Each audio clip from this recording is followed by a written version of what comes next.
बगीचे को बहुत सुंदर ढंग से सजाया है। जब मैं यहाँ एक बार आया था, जब पहले यहाँ सुधीर दास जी ने इस आश्रम का निर्माण करवाया था,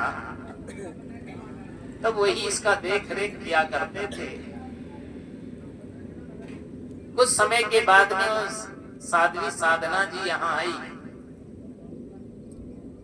और वो यहाँ रह करके बड़ी मेहनत करके अपने जीवन को तो साधा ही,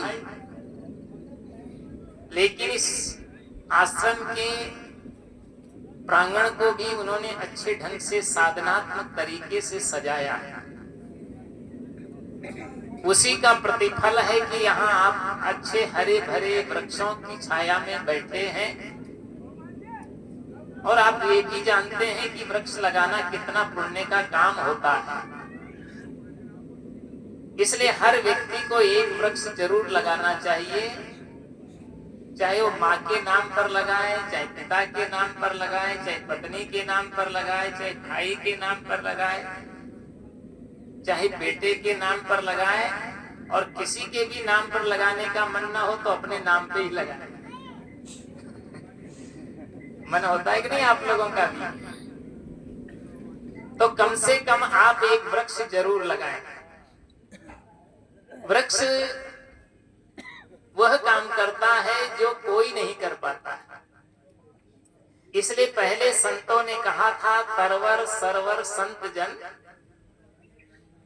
चौथा बरसे मेघ, परमारथ के कारणे चारों धरिया देह। तरवर कहते हैं वृक्ष को, सबसे पहला नाम तरवर का लिया है। और तरवर क्यों सबसे पहला नंबर आया है कि वो निस्वार्थ भाव से अपनी छाया देते हैं, फूल देते हैं, फल देते हैं, लकड़ी देते हैं, और इतना ही नहीं, हर प्राणी को जीवंत रखने के लिए ऑक्सीजन देते हैं। आप जल के बिना कई घंटों रह सकते हैं, भोजन के बिना आप उससे भी ज्यादा रह सकते हैं, लेकिन ऑक्सीजन के बिना, ऑक्सीजन की विशेषता और श्रेष्ठता कब लोगों को पता लगी? कब लगी थी पता है आप लोगों को? कोरोना काल में लगी थी। एक एक सिलेंडर के लिए लोग हजारों रुपए देने के लिए तैयार हो गए थे, लेकिन फिर भी लोगों को ऑक्सीजन नहीं मिलने के अभाव में लोग अब दुनिया छोड़ करके चले गए। कितने लोग तो घर के घर खाली हो गए, उनके घर में ताला लग गया, उसको आज तक कोई खोलने वाला नहीं मिला। तो ऑक्सीजन बनाने की कोई फैक्ट्रियां नहीं होती है, सबसे बड़ी फैक्ट्री क्या है? ये वृक्ष ही है। इसलिए हर व्यक्ति को एक वृक्ष तो कम से कम लगाना ही चाहिए, और लगाना ही नहीं चाहिए, उसको पालना भी चाहिए। आप बच्चा पालते हो और बच्चा पाल करके आप पढ़ाते हो, खिलाते हो, नहलाते हो, सिखाते हो, और जब वही बच्चा योग्य बन जाता है तो फिर वो आपसे बोलना बंद कर देता है, आपको ही घर से निकाल देता है, आपको ठुकरा देता है। लेकिन वृक्ष कभी आपको जीवन में ऐसा काम नहीं करेगा, ऐसा कभी धोखा नहीं देगा। अभी अभी 2-4 दिन पहले की घटना है कि एक लड़की के साथ किसी लड़के की शादी हो गई, और जब शादी हुई तो वह तो ज्यादा आगे तरक्की नहीं कर पाया, लेकिन उसकी पत्नी को उसने मेहनत मजदूरी करके पढ़ाया, और पढ़ाने के बाद वो पढ़ करके जो है तो मास्टर बन गई। और मास्टर बनने के बाद जब उसको मास्टर की नौकरी मिली तो उसने उसके पति को ही छोड़ दिया। उसने कहा कि भाई मैंने तेरे को पढ़ाया है, इस योग्य बनाया है, और तुम मेरे को ही छोड़ रही है, तो इतना बड़ा धोखा तो नहीं करना चाहिए। उसने कहा जब तेरी और मेरी शादी हुई थी तब मैं नादान थी, अब पढ़ गई तो ज्ञानवान हो गई, तो भी क्या तेरे पीछे ही लगी रहूं? कितनी धोखेबाज होती है औरतें।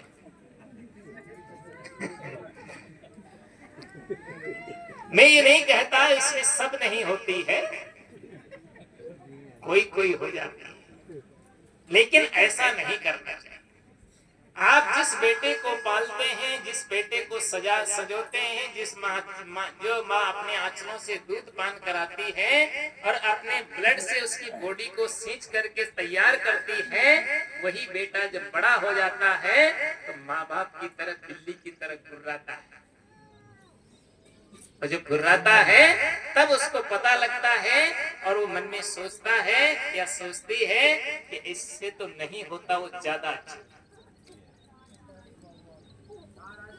जिंदगी में ये बात याद रखिए कि आप अपने जीवन में स्वार्थ के लिए तो काम करिए, स्वार्थ के लिए आप अच्छा मेहनत करिए, अच्छा धन कमाइए और धन कमा करके और आप अच्छा घर बना सकते हैं, अच्छी गाड़ी खरीद सकते हैं, अच्छी लाड़ी ला सकते हैं, अच्छी बाड़ी खरीद सकते हैं, अच्छी व्यवस्थाएं जुटा सकते हैं, लेकिन जीवन में आनंद और शांति नहीं प्राप्त कर सकते। केवल आप जो है तो उसी धन से पा करके आप उससे परोपकार का काम भी कर सकते हैं, भलाई का काम भी कर सकते हैं। अगर आपने केवल धन कमाया है, धन बटोरा है, लेकिन उसका उपयोग जिंदगी में कभी आपने नहीं किया है, उस धन का कोई महत्व नहीं होता है।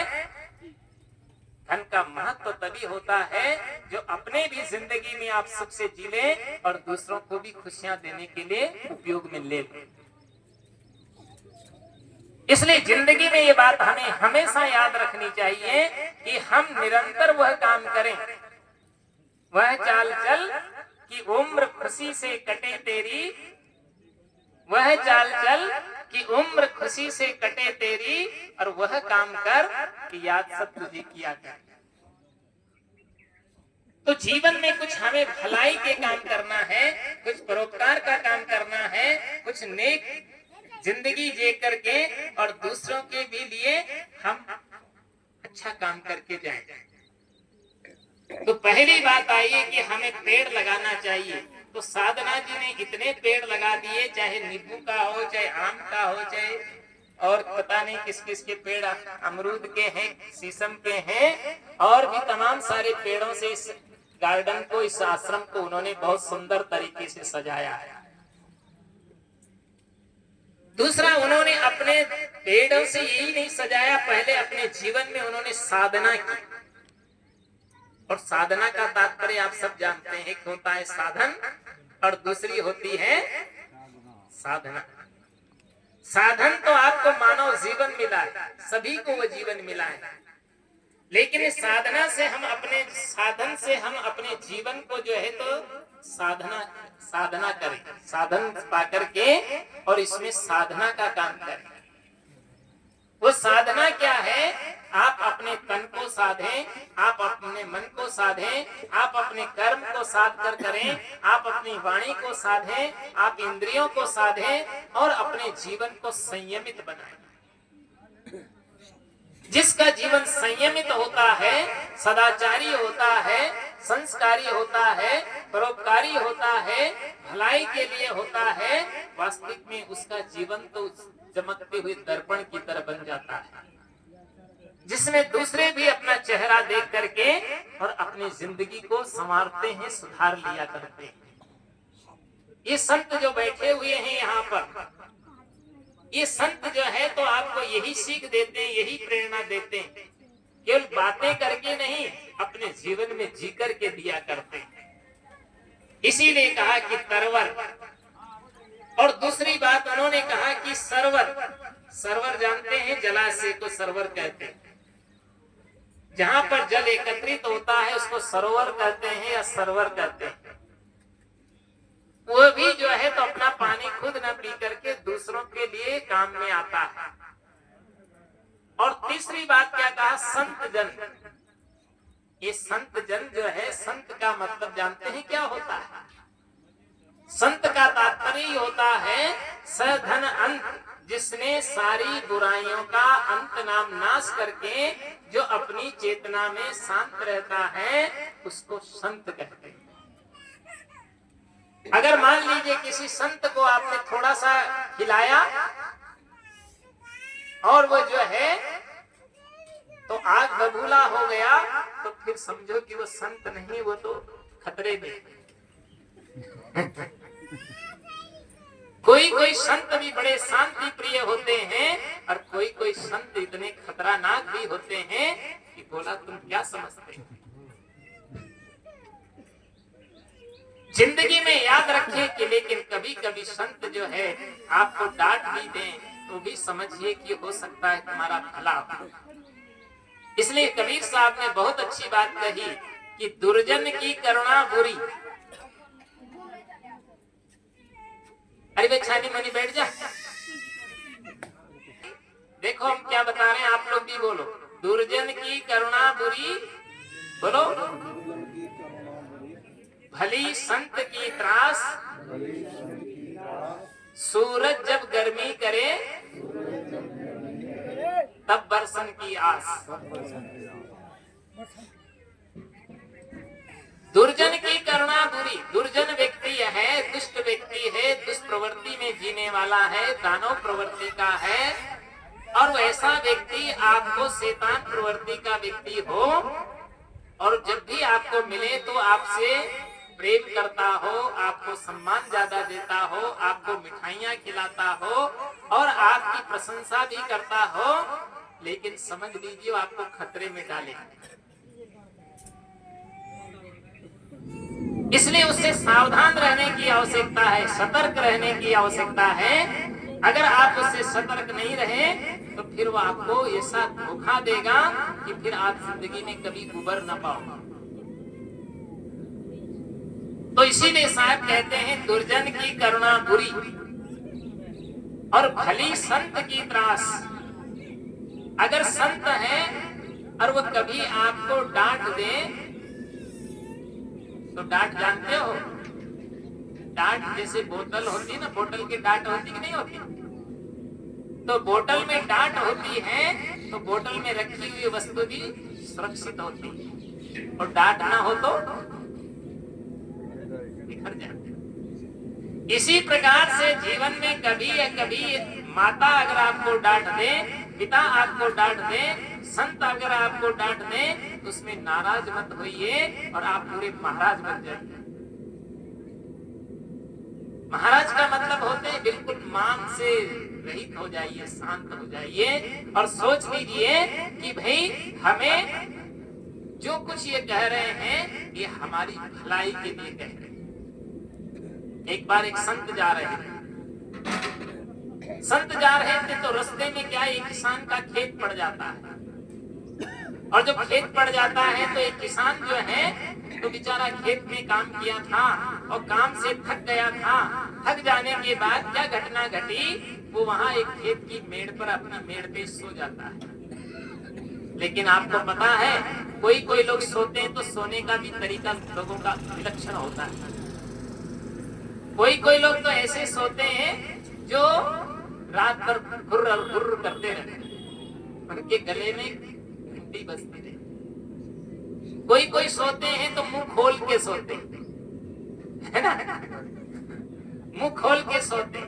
तो मेड़ पर सो रहा था, उसका मुंह खुला हुआ था।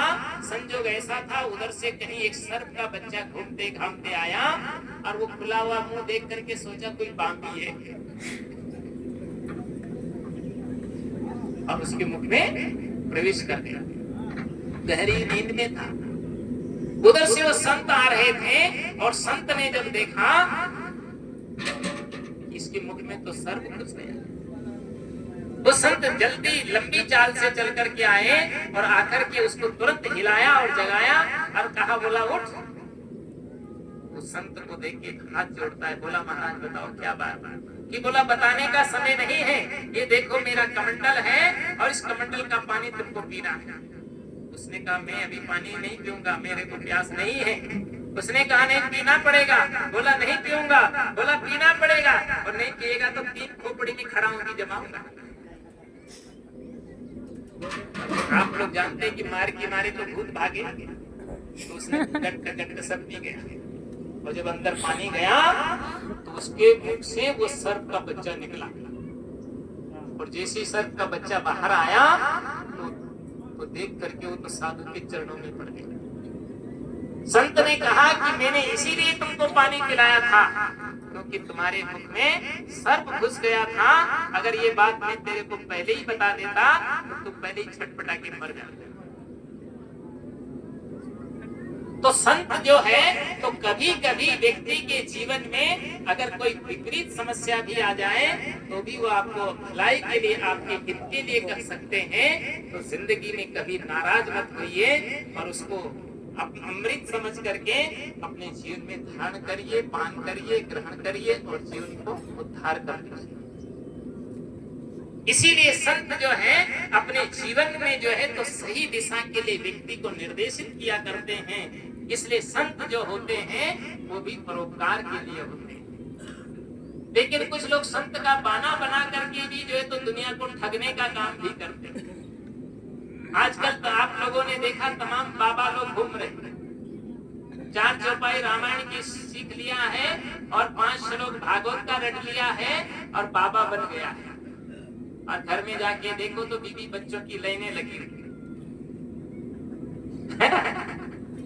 अब तो कबीर पंथ में भी लोग थोड़ा थोड़ा कपड़ा लपेट के चल देते और जो देखो वही बाबा।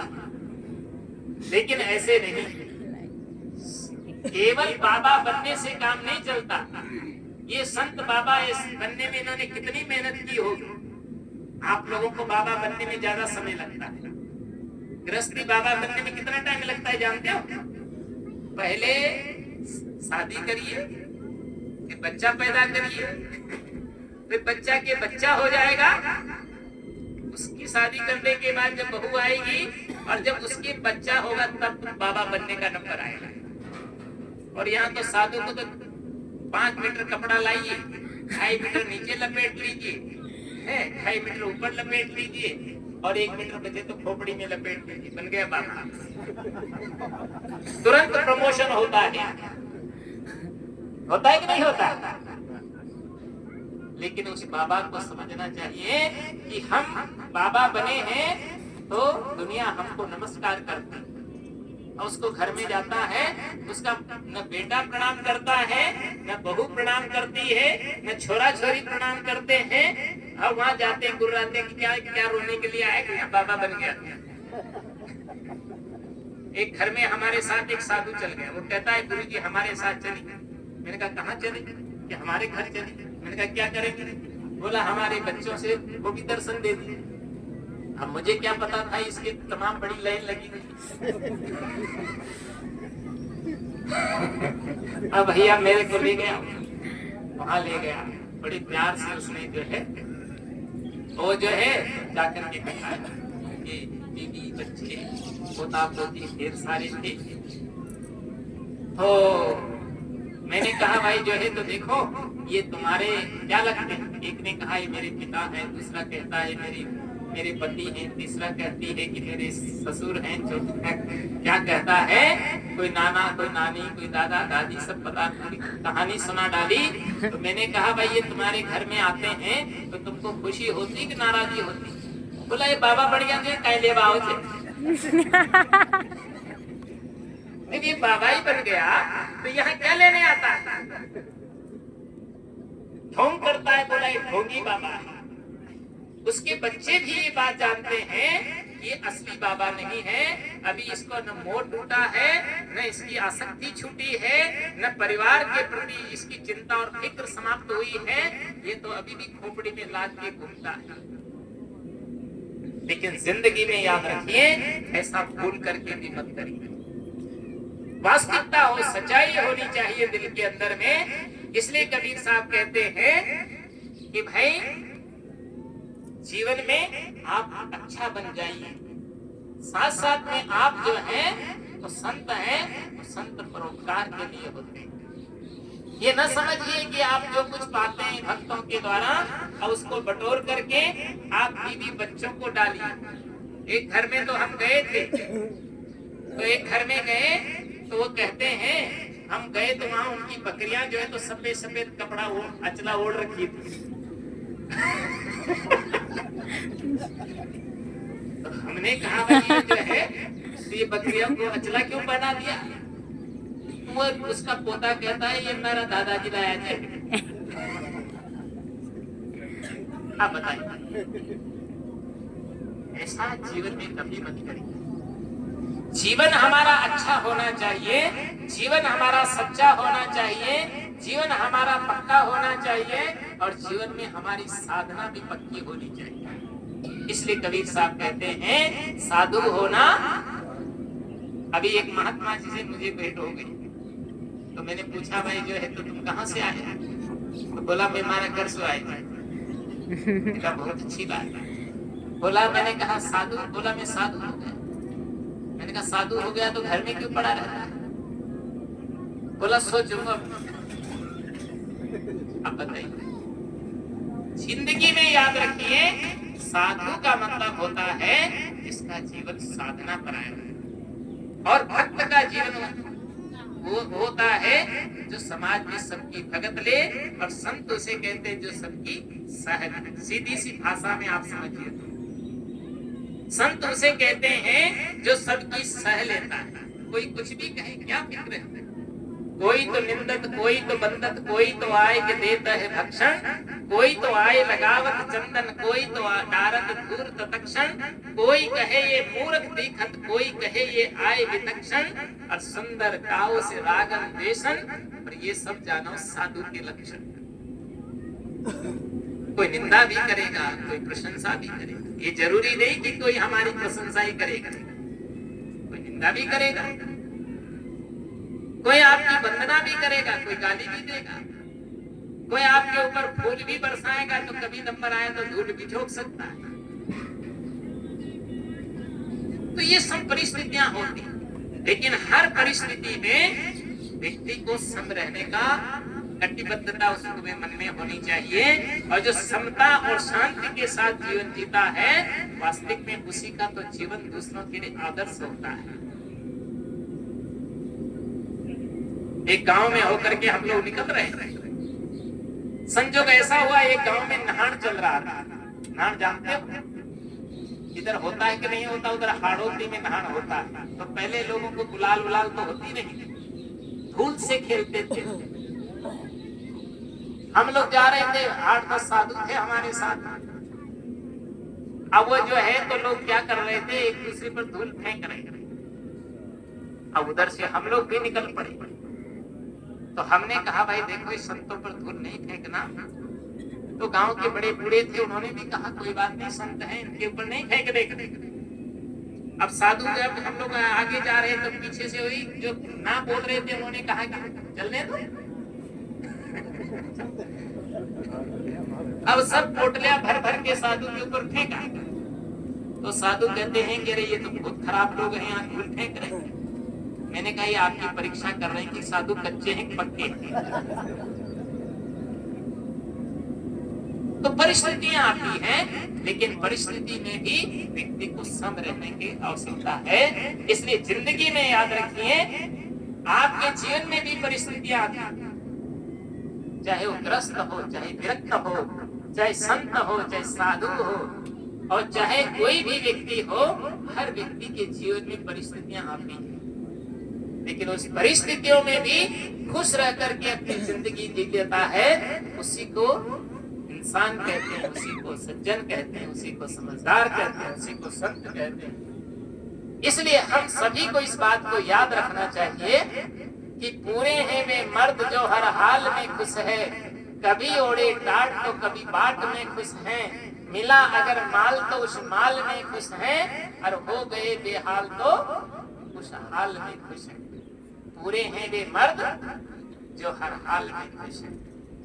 तो अपने को हर हाल में खुश रहने का तरीका सीख लेना चाहिए। इसलिए जिंदगी में याद रखिए कि आप जीवन से आप अच्छा काम करिए, दूसरे के लिए भलाई का काम करिए। एक बार हम जा रहे थे कथा सत्संग सुना करके, तो एक आदमी हमारे पास आया। वो कहता है कि गुरु महाराज आपने ज्ञान तो बहुत अच्छा सुनाया, लेकिन क्या आपके ज्ञान से दुनिया सुधर जाएगी? तो मैंने कहा सुधर जाएगी या नहीं सुधर जाएगी ये तो मेरी जिम्मेदारी नहीं है, लेकिन मैंने अपना कर्तव्य का निर्वहन किया है कि वास्तविक में ये लोग सुधरे, इसलिए मैंने अपना संदेश दे दिया है। तो बोला अच्छा ऐसे सुधर जाती है? मैंने कहा कितने सुधर गए, अब तुम बुद्धि हो तो न सुधरे तो हम क्या करें? हैं? हम चाहते हैं कि तुम बुद्धिमान बनो, विवेकवान बनो, ज्ञानवान बनो, धनवान बनो, बलवान बनो और जो है संस्कारवान बनो, और फिर भी तुम नहीं बन पाते हो तो इसमें संत और सज्जन क्या कर पाएगा? मैंने उसको कथा सुनाई। मैंने कहा एक बार श्री कृष्ण जब छोटे थे बचपन में तो उनकी माँ का नाम क्या था? क्या नाम था? यशोदा, यशोदा मैया, है ना? तो यशोदा जी जो थी तो कोई त्योहार आया होगा तो उसमें उसने क्या किया, वो जमुना जी के किनारे कन्हैया को लेकर के गई और कृष्ण को ले जा करके वो क्या कर ढेर सारे दीपक ला करके और यमुना के किनारे पर पहुंची। और जब यमुना के किनारे पर पहुंची तो उसने सब दीपक जलाए और एक एक दिया जला करके और उसने पत्तों का जो है तो क्या बोलते हैं दोना दोना बना बना करके एक एक दिया उस यमुना जी में बहाना शुरू किया। जब बहाना शुरू किया तो दूर बैठा बैठा कन्हैया देख रहा था। तो कृष्ण जो है दूर से देखा कि ये तो दिया सब बहते हुए जा रहे हैं, तो नीचे जाकर के एक लंबी सी लकड़ी से वो सब दीपकों को निकाल दिया। उसे जब वो निकाल रहा था उसने यशोदा का ध्यान उधर गया कि जो दीपक में बहा रही हूँ उस दीपक को ये निकाल रहा है। वो जाकर के उस कृष्ण से कहती है, कन्हैया से कहती है कि बोला अरे कन्हैया ये लाला ये क्या कर रहा है, क्या कर रहा है? उसने कहा कि माँ ये जो दीपक है ये बह रहे हैं इसलिए उनको मैं किनारे लगा रहा हूँ। उसने कहा तो ये इतने दीपकों को कहां तक किनारे लगाएगा? उसने कहा माँ जो मेरी शरण में आएगा मैं उसको जरूर पार कर दूंगा, उसको किनारे लगा दूंगा, उसको बहने नहीं दूंगा। तो वो जो है तो यशोदा मुस्कुराने लगी, अरे कन्हैया तो बड़ा नटखट है, हर काम में तो अपने हित की बात देखता है। बोला ठीक है जो मेरी शरण में आएगा नजदीक आएगा उसको तो मैं किनारे लगा ही दूंगा। संत का जीवन भी ऐसा ही होता है। संत सबके लिए अपनी बात करते हैं, लेकिन जो उनके नजदीक आ जाता है, जो उनके पास आ जाता है तो संत उसको किनारे लगाने का काम करते हैं, उसको पार लगाने का काम करते हैं। ये संत जो है तो इसलिए तो संत भगवान से भी महान होते हैं। इसीलिए कहा कि नाम वैराग तस्य प्राणाम, कर्म वैराग सदा निजा, ज्ञान वैराग ममो देहि और त्याग वैराग ममो दुर्लभा। जो नाम मात्र का साधु हो वो 10 ब्राह्मण के बराबर होता है। कृष्ण कहते हैं कर्म वैराग सदा निजा, और कर्म के संयुक्त जो वैरागवान संत हैं वो 100 ब्राह्मण के बराबर होता है। ज्ञान वैराग ममो देहि, और ज्ञान के संयुक्त जो वैरागवान है तो कृष्ण कहते हैं तो साक्षात मेरे ही समान है। लेकिन त्याग वैराग्य ममो दुर्लभा, लेकिन जो त्याग के संयुक्त वैराग्यवान संत हैं, जो बाल योगी संत हैं, उनके दर्शन तो मुझे भी दुर्लभ है। कृष्ण कहते हैं इसीलिए तो कहते हैं वो संत के पीछे घूमते कृष्ण। तो उद्धव ने पूछा संत के पीछे क्यों जाते हैं? बोला इनके चरणों की धूली मेरे अंगों पर पड़ जाए तो मैं भी पावन हो जाऊं। बुधो मोय संत सदा अति प्यारे, मैं संतन के पीछे जाऊं और जहां जहां संत सिधारे और चरणन रज निज अंग लगाऊं और शोधो गाथ हमारे, बुधो मोय संत सदा अति प्यारे। इसलिए संत का जो जीवन है वो शांति प्रिय होता है, और उनके पास जो आता है उनकी वाणी को जो जीवन में श्रवण करता है और आत्मसात कर लेता है, उससे भी शांति प्राप्त हो जाती है। इसीलिए जो है ये सत्संग का आयोजन साधना जी के यादों में यहाँ पर ये रखा गया है। और साधना जी की साधना, उनका प्रेम और प्यार यहाँ इस संतों को और आप सब लोगों को लेकर के आया है। और इन सारे लोगों को जोड़ने का जो काम किया है वो संत सुधीर दास जी ने किया है, जो आप लोगों का सहयोग पा करके और उन्होंने इतना बड़ा जो है तो आयोजन की रूपरेखा तैयार की और यहाँ पर इस सुंदर तरीके से व्यवस्थित तरीके से और जो है तो आयोजन यहाँ पर किया जा रहा है। आप सब बड़े पुण्यशाली हैं जो विभिन्न क्षेत्रों से आए साधु साधियों के दर्शन और उनकी अमृत वाणियों का पान करने का अवसर मिल रहा है। इससे बड़ा पुण्य बड़ा और कुछ नहीं होता। इसलिए हम सभी को चाहिए कि हम संतों की वाणी को अपने जीवन में आत्मसात करें और मन वचन और कर्म को पवित्र बना करके साध करके साधना पूर्ण जीवन जिए। बस आपका भी कल्याण होगा और आप अपने परिवार समाज और राष्ट्र का भी कल्याण करने में सफल हो पाएंगे। मैं ज्यादा बातें नहीं करते हुए अपनी बात को यहीं विराम दूं।